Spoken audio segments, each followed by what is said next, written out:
Errol Flynn was Hollywood's golden god, wild, charming, and dangerously irresistible. But behind every legend is a story left untold. What happened to the women who married him? 3 wives, 3 very different lives, each drawn into Flynn's whirlwind of fame, scandal, and heartbreak. From the fiery Lili Damita to the innocent Nora Eddington, and finally the loyal Patrice Wymore. These women didn't just love a star, they survived a storm. Some stayed loyal, some walked away, and one never stopped searching. Today, we trace their forgotten paths and uncover the real cost of loving a man like Errol Flynn. Lili Damita. The story of Errol Flynn's first wife, Lili Damita, begins like something out of a Hollywood movie, 2 fiery stars crashing into each other in the middle of Tinseltown. Lili was already an international film star when Flynn arrived in Hollywood. French-born, fiercely independent, and used to getting her way, she lit up the screen in the silent film era. But behind the glamour, she was a complex woman, drawn to danger and drama. When she met Flynn in 1934, he was still unknown, trying to make a name for himself. Yet Lili saw something in him. He was rough around the edges, yes, but also magnetic, hungry, and impossible to ignore. They married in 1935, and the trouble started almost immediately. Their marriage was anything but quiet.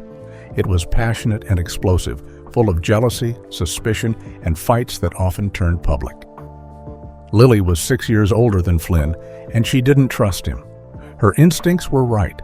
Flynn was already stepping into the Hollywood spotlight, and with fame came temptation. He had a wandering eye, and Lili knew it.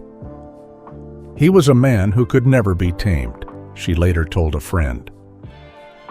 As Flynn's career soared, he started spending more time away from home, more time with co-stars, and more time chasing the freedom that stardom gave him. Lili responded with legal threats and heated confrontations. The tabloids had a field day. The breaking point came in 1942 when Lili filed for divorce. The marriage had lasted 7 years, but it had been eroding almost from the start. She accused him of cruelty, desertion, and emotional neglect. The divorce was bitter, and custody of their only child, Sean Flynn, became a battle that lasted years. Despite everything, Lili kept Flynn's name long after their divorce. Some say it was for the child. Others believe it was because she never truly stopped loving him. After their divorce, Lili slowly faded from public life. She focused on raising Sean, keeping him mostly away from the spotlight. But tragedy struck again. In 1970, Sean disappeared while working as a war photographer in Cambodia. He was never found. Lili spent the rest of her life searching for answers. She died in 1994, still carrying the scars of her time with Errol Flynn, some of them visible, others buried deep. But while Lili was Flynn's first great love and first great heartbreak, his second wife came into his life at a time when his reputation was on the edge of collapse and the stakes were far higher than love. Nora Eddington. When Flynn met Nora Eddington in 1943, he wasn't swashbuckling across the screen. He was sitting in a courtroom fighting for his reputation. At the time, he was facing charges of statutory rape, a scandal that had rocked Hollywood. The press was brutal, the public was divided, and Flynn's career was hanging by a thread. Amid all this, Nora Eddington, a teenage clerk at the Los Angeles courthouse, caught his eye. She was 18, innocent, and far removed from the chaos of Hollywood. And just like that, the notorious playboy set his sights on something he hadn't chased before: normalcy. They married that same year while Flynn was still battling public outrage. For Nora, it was a whirlwind. One moment she was filing papers, the next she was married to one of the most famous and scandal-ridden men in America. She later admitted she barely knew him when they wed. "I was young and in love, or at least I thought I was," she said in her memoir. Their marriage began with a mix of hope and denial. Flynn promised her stability, but he didn't deliver. His drinking continued. The women never stopped. And Nora, like Lili before her, found herself playing second to Flynn's fame. Despite everything, they had 2 daughters together. For a brief time, Nora believed she could build a life with him. She supported him, ignored the headlines, and tried to create some sense of family. But Flynn didn't change. He vanished for days, partied endlessly, and left Nora to handle the emotional burden. She once recalled, "There were moments of tenderness, but mostly, I felt like I was chasing a ghost." Their relationship slowly collapsed under the weight of Flynn's demons. By 1949, Nora had enough. She filed for divorce, citing emotional neglect and infidelity. It was the end of a chapter she once hoped would redeem Flynn and herself. After the divorce, Nora remarried, started writing, and distanced herself from the scandal. Yet she always spoke of Flynn with a strange mix of pain and compassion. "He wasn't all bad," she wrote. "He just didn't know how to be good for long." But it would be Errol Flynn's 3rd wife who stayed with him until the very end, through sickness, downfall, and the final crash of a once dazzling star. Patrice Wymore. Patrice Wymore was everything Errol Flynn wasn't.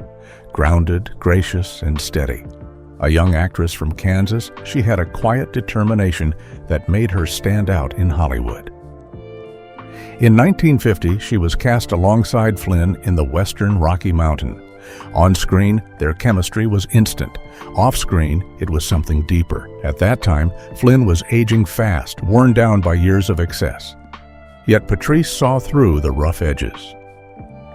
They married that same year, and it would be his last marriage. Patrice's life with Flynn was anything but easy. He was still drinking heavily, still partying, and his health was already declining. But unlike Flynn's other wives, Patrice didn't fight him or flee. She stayed. They had 1 daughter together, Arnella, and eventually moved to Jamaica, where Flynn had bought a sprawling estate. Far from the studios and paparazzi, they tried to build a quieter life. But Flynn couldn't escape himself. The drinking worsened. His behavior became erratic. And still, Patrice remained. Friends said she gave up her own rising career to care for Flynn. She loved him in a way no one else could, one friend recalled. While Flynn sank deeper into his addictions, Patrice took care of their home, their child, and tried to hold on to the man beneath the legend. In private, Flynn was said to be softer with her, even grateful. He once told a journalist, "If anyone deserved better than me, it's Patrice." It was one of the few moments he showed public remorse. Flynn died in 1959 of a heart attack while on a publicity tour in Canada. He was just 50. Patrice flew his body back home. She was devastated but dignified. She never remarried. Instead, she turned Flynn's Jamaican estate into a working ranch and lived out the rest of her days there, becoming a local icon. In her rare interviews, she never spoke ill of him. "He was a good man," she'd say, "just broken in too many places." She died in 2014 at the age of 87. These 3 women lived very different lives, but all were marked by the same storm, Errol Flynn. And together, their stories reveal the man behind the legend, brilliant, broken, and unforgettable. Errol's rise and Lili's fall. From the very beginning, Errol Flynn and Lili Damita were on different paths. When they married in 1935, Lili was already a star, with years of experience in European cinema and a list of high-profile admirers. Flynn, on the other hand, was still green, handsome, yes, but relatively unproven. That dynamic created tension. As Flynn's career exploded with Captain Blood, the roles reversed. Lili, once the spotlight herself, now found herself fading, while her husband stole every headline. The imbalance wasn't just professional, it seeped into their home. Lili was intensely possessive, and Flynn, never one to stay still, began seeking affection elsewhere. His affairs weren't hidden. Women from the set, women at parties, it seemed every room he walked into came with temptation.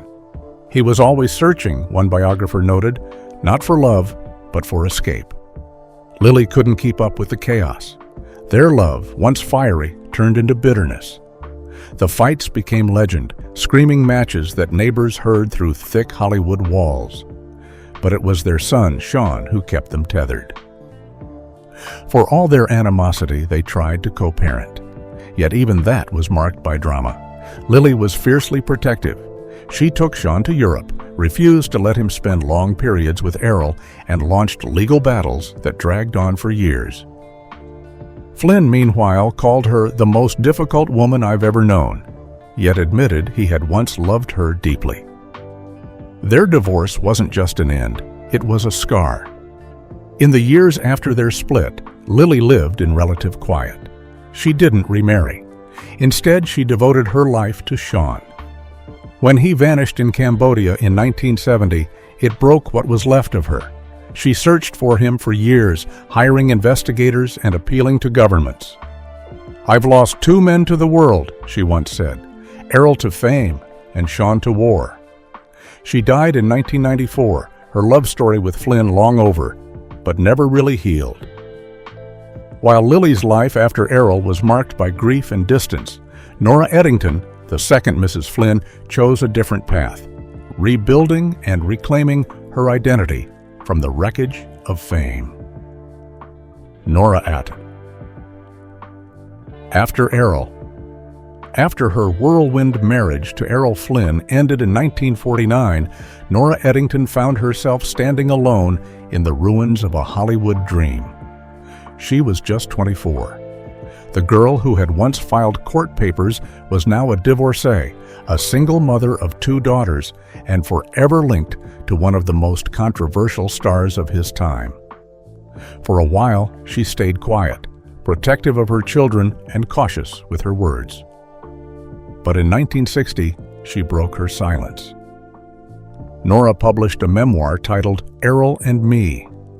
It wasn't a revenge book, it was more like closure. She painted a picture of a man who was both thrilling and terrifying, charming and careless. "He was like a storm," she wrote. "When he loved you, you felt like the center of the world. And when he didn't, it was like being invisible." Her words gave the world a new perspective, not the tabloid Flynn, but the man behind the mask. Away from the chaos of their marriage, Nora began to rebuild. She remarried twice, first to singer Dick Haymes and then to a businessman named Richard Black. Neither marriage was as dramatic, but both brought a kind of stability Flynn never could. She also raised her daughters with care, determined to give them a life outside the Hollywood circus. Friends say she was grounded, gentle, and fiercely protective. In later years, Nora often declined interviews. She didn't want to be known as just Flynn's ex-wife. Still, people asked. They always asked. And every once in a while, she'd smile and say, "He was unforgettable, but some memories you learn to let go." She passed away in 2001 at the age of 77, remembered not as the woman who tamed Errol Flynn, but the one who survived him and found peace. But for Patrice Wymore, Flynn's third and final wife, the story didn't end with escape. It ended with endurance. She didn't just love him through the madness. She stayed with him until the last breath. Patrice's Jamaica. After Errol Flynn's sudden death in 1959, Patrice Wymore didn't retreat to Los Angeles or fade quietly into widowhood. Instead, she stayed in Jamaica at the estate Flynn had bought years earlier when they were newlyweds. That land became her refuge. Over time, it also became her identity. Patrice didn't just mourn Flynn, she transformed the chaos he left behind into something lasting and calm. She ran the ranch herself. She oversaw cattle, crops, and renovations. Locals admired her grit. She wasn't just Errol Flynn's widow to them. She was Miss Patrice, the strong American woman who kept the dream alive. "I came here with Errol, but I stayed for me," she once told a reporter. The wildness of Jamaica, the freedom of the land, it was everything Hollywood wasn't. It gave her space to breathe. Raising their daughter, Arnella, Patrice was a devoted but realistic mother. Arnella struggled with the weight of her parents' fame and tragically passed away in 1998. Patrice never spoke much about that loss, but friends say it left a mark as deep as losing Errol. Yet she remained gracious, even warm. She often opened her home to journalists and fans curious about Flynn, giving tours of the estate and sharing quiet memories of their life together. He could be impossible, she'd admit with a laugh, but he was never boring. Patrice never remarried. She said she'd had her great love, and that was enough. Her loyalty endured not just because of nostalgia, but because she had made peace with the full truth of who Flynn was: brilliant, broken, and deeply human. When she died in 2014, the Jamaican government honored her life, calling her a cultural bridge between two worlds. And perhaps that's what she truly was, the one who brought grace to Errol Flynn's legacy. Together, these three women, Lili, Nora, and Patrice, show us the different faces of Errol Flynn: the rogue, the lover, the addict, and the man. But their own lives tell a story just as unforgettable as his. Fame, fury, and custody. When Errol Flynn and Lili Damita divorced, the love ended. But the war was just beginning. At the center of their bitter feud stood their only child, Sean Flynn. Born in 1941, Sean was the last remaining tie between two people who couldn't be in the same room without a shouting match. And that made him a battleground. Lili, fiercely protective, took Sean to Europe after the divorce. She wanted to keep him away from Hollywood, away from Flynn's chaotic world, but Flynn, who had once been absent, suddenly wanted to play father. What followed were years of lawsuits, custody fights, and public accusations. "She's using my son as a pawn," Flynn told reporters. Lili, in turn, accused Flynn of neglect, of drinking too much to be a stable parent. Neither side budged. As Sean grew older, he was pulled in both directions. He visited Flynn on occasion, spending summers on Flynn's yacht or at his Jamaican estate. But those moments were often brief and full of tension. Flynn wanted to be the fun, adventurous dad, but often fell back into old habits. Still, Sean admired his father's magnetism. "He was like a king when he walked into a room," Sean once said. But admiration didn't always equal connection. By the time Flynn died in 1959, Sean was just 18 and already carrying the weight of both his parents' legacies. After his father's death, he turned to acting for a short time, appearing in a few films in the 1960s. But it wasn't for him. He didn't want to be a shadow of his father. So Sean chose a new path: photojournalism. In a twist worthy of a movie, he went to Vietnam and then Cambodia, camera in hand, chasing truth in a war zone. The tragedy of Sean Flynn's life would haunt both Lili and Patrice, but especially Lili, who would spend her final decades chasing ghosts, refusing to let go of a son lost to history. Lili's endless search. In 1970, Sean Flynn disappeared while reporting in Cambodia. He was just 28. The official story is that he was captured by the Khmer Rouge, likely executed shortly after. But for Lili Damita, that wasn't enough. She didn't believe in rumors. She believed in her son, and she spent the rest of her life trying to bring him home. She hired private investigators. She paid enormous sums to mercenaries and former soldiers. She traveled through Southeast Asia herself, following whispers and grainy photographs. "I will not stop looking," she told a French magazine in 1982.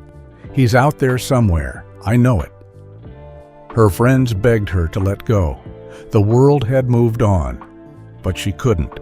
Lili's search became more than just a mission. It became her identity. She turned her home into a kind of shrine filled with Sean's childhood photos, letters, and newspaper clippings about his disappearance. Every birthday, she lit a candle. Every Christmas, she set a place for him at the table. "It's like he's just away," she once whispered, "not gone." Her obsession came at a cost. Lili withdrew from public life. She stopped acting, stopped attending events. Her days were spent chasing cold leads and writing letters to politicians. When she passed away in 1994 at the age of 89, she hadn't found closure. Just questions. And heartbreak. She never stopped believing that Sean might walk through the door. Today, her devotion is seen as both tragic and powerful, a portrait of a mother who simply refused to give up. While her marriage to Errol Flynn had been tempestuous, her love for Sean never wavered. And in that love, she became her most heroic self. As Lili mourned from across the world, Flynn's third wife, Patrice, faced a different kind of sorrow, raising their daughter without him, and holding on to a legacy that often hurt more than it healed. Arnella Flynn. Arnella Roma Flynn was born in 1953, the only child of Errol Flynn and Patrice Wymore. From the moment she arrived, she was caught between two worlds, the glitz of her father's fame and the quiet simplicity of her mother's Jamaican life. After Errol's death in 1959, Patrice raised Arnella mostly alone, far from the Hollywood chaos that had once defined her world. But even paradise has its ghosts. Arnella struggled under the weight of her father's legend. Teachers, friends, and strangers alike knew her not as herself, but as Errol Flynn's daughter. Patrice tried to give her normalcy. She enrolled Arnella in local schools, kept her out of the spotlight, and raised her with love. But identity is hard to build when the shadow you're standing in is that big. As a teenager, Arnella ventured to Europe and flirted with modeling. There were rumors of wild parties, drug use, and attempts at acting, an echo of her father's path. But nothing quite stuck. She had his eyes, his smile, and his restlessness. But also, sadly, some of his self-destructive tendencies. She was always searching for something, one family friend recalled. Maybe for him. By the 1990s, Arnella had faded from public view. She struggled with addiction and reportedly lived in seclusion. Her death in 1998, at just 44 years old, was quiet and unpublicized. The daughter of a legend, gone without fanfare. Patrice never spoke much about Arnella's passing, but those who knew her say it broke her heart in ways she never recovered from. With Lili's relentless grief and Arnella's quiet tragedy, the story of Errol Flynn's family begins to feel less like a glamorous Hollywood saga and more like a cautionary tale wrapped in charm and heartbreak. Patrice Wymore's Promise. After Errol Flynn died in 1959, Patrice Wymore was just 33, a widow with a young daughter and a heavy legacy. But unlike his first two wives, Patrice didn't vanish into bitterness or scandal. She made a promise to herself, to her daughter, and perhaps to Errol himself that she would carry his name with dignity. And for the most part, she did. She left Hollywood almost entirely and moved to Flynn's estate in Jamaica, a lush property he had once called his favorite place on earth. There, she managed the estate, raised Arnella, and built a quiet life that felt worlds away from the chaos of Los Angeles. "This land saved me," she later said. "It gave me peace, and it reminded me of the man I loved before all the trouble." Patrice didn't write scandalous books or give damning interviews. When asked about Errol, she was honest, but never cruel. She acknowledged his flaws, his drinking, his womanizing, his legal battles, but always circled back to his charm, his intelligence, and the magic he brought to the screen. "He wasn't easy," she once said, "but he was unforgettable." Her voice, even decades later, was full of affection, not regret. In the 1980s and 90s, she began opening up the Jamaican estate to select visitors. Film historians, journalists, and curious fans all made the pilgrimage to see where the legendary Flynn had spent his final years. Patrice would sometimes host them herself, telling stories about the man behind the myth. She kept his photos on the walls, his books on the shelves. "I didn't try to erase him," she explained. "I tried to remember him the way he deserved." But even paradise couldn't shelter her from every storm. As years passed and heartbreak mounted, Patrice faced the toll of loss, age, and solitude, all while still wearing the name Flynn. A widow's strength. Living on a Jamaican farm wasn't just symbolic, it was survival. After Errol's death, Patrice had to reinvent her life, Hollywood offered little comfort. Roles for women her age were drying up, and the industry was more interested in Flynn's scandals than his legacy. So Patrice traded red carpets for banana trees and focused on building something real.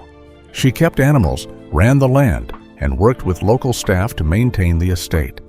Friends say she'd wake at dawn, help harvest crops, and manage finances like a seasoned farmer. She wasn't some pampered movie star, one neighbor recalled. She was tough, and she was kind. The community respected her. She wasn't just Mrs. Flynn, she was Miss Wymore, the strong American woman who had made Jamaica her home. But behind the strength, there was sorrow. Losing Errol had been painful. Losing Arnella decades later was devastating. Patrice became more reclusive after her daughter's passing. She continued to live on the estate, but stopped giving interviews. The laughter that once echoed from her veranda grew quieter. Still, she never sold the land. "This place holds all my memories," she once told a friend. "Selling it would be like erasing my life." In 2005, she made a rare public appearance for a Turner Classic Movies tribute to Errol Flynn. It was a quiet moment of full-circle reflection. Standing before photos of their past, Patrice smiled softly. "He was larger than life," she said, "and somehow still is." It was her way of saying goodbye, but also of keeping him alive, if only through memory. As Patrice aged, her life slowed down, but her sense of devotion never faded. In her final chapter, she would find one last gift: peace. The final years. Patrice Wymore lived out her final years on that same Jamaican estate where she had once walked hand in hand with Errol Flynn. By the early 2010s, her health had begun to fail. She had a small circle of caretakers and remained deeply private. No TV cameras, no biographies, just the ocean breeze, the quiet hum of island life, and the memories she never let go of. She remained fiercely proud of her past. Though she rarely spoke to press anymore, local reporters and historians who managed to speak with her described her as gracious, witty, and still strikingly beautiful. "There was a glow about her," one Jamaican journalist wrote. "She looked like a woman who had lived many lives but never lost her soul." In 2014, Patrice passed away at age 87. Her death marked the end of a deeply personal chapter in Hollywood history. She was the last living link to Errol Flynn's chaotic, glamorous, and tragic life. Yet she died quietly, as she had lived for so many years, on her terms. No paparazzi, no scandal, just a woman in love with a man long gone, who never stopped carrying his memory with grace. In her will, she ensured that the estate would be preserved, hoping it might one day serve as a place of reflection or even a museum. "I want people to know the real him," she had once said, "not just the headlines." It was her final act of love, a way to humanize the legend, to show the world that behind the scandal was someone worth remembering. While Patrice left behind a legacy of strength and quiet loyalty, Errol Flynn's story and the story of the women who loved him was far from simple. It was a tale of fame. Arnella Flynn. Born in 1953, Arnella Flynn was Errol Flynn's only child with Patrice Wymore, and his final daughter. From the outside, she seemed to inherit her parents' glamour. She was tall, beautiful, and carried that mysterious aura that came with her famous last name. But behind the poise was a girl burdened by legacy and haunted by shadows she never asked for. Tragically, in 1998, Arnella passed away at the age of just 44 from a heart attack, reportedly brought on by years of unhealthy living and emotional strain. Patrice was devastated. Losing her only child, the last living connection to Errol, was a wound that never fully healed. And yet, even in grief, she kept Arnella's memory alive, quietly, respectfully, just as she had done with Errol's. They loved him, they left him, and some never let go. Errol Flynn's wives weren't just beautiful faces, they were women who bore the weight of loving a legend. Some vanished from the spotlight, others kept his memory alive in silence. In their stories, we find heartbreak, strength, and echoes of a man who could never be tamed. Behind every headline was a human cost, and behind every smile, a woman with her own scars. If this story moved you, drop a comment and let us know. And remember, fame may fade, but truth never does. Subscribe for more untold Hollywood stories.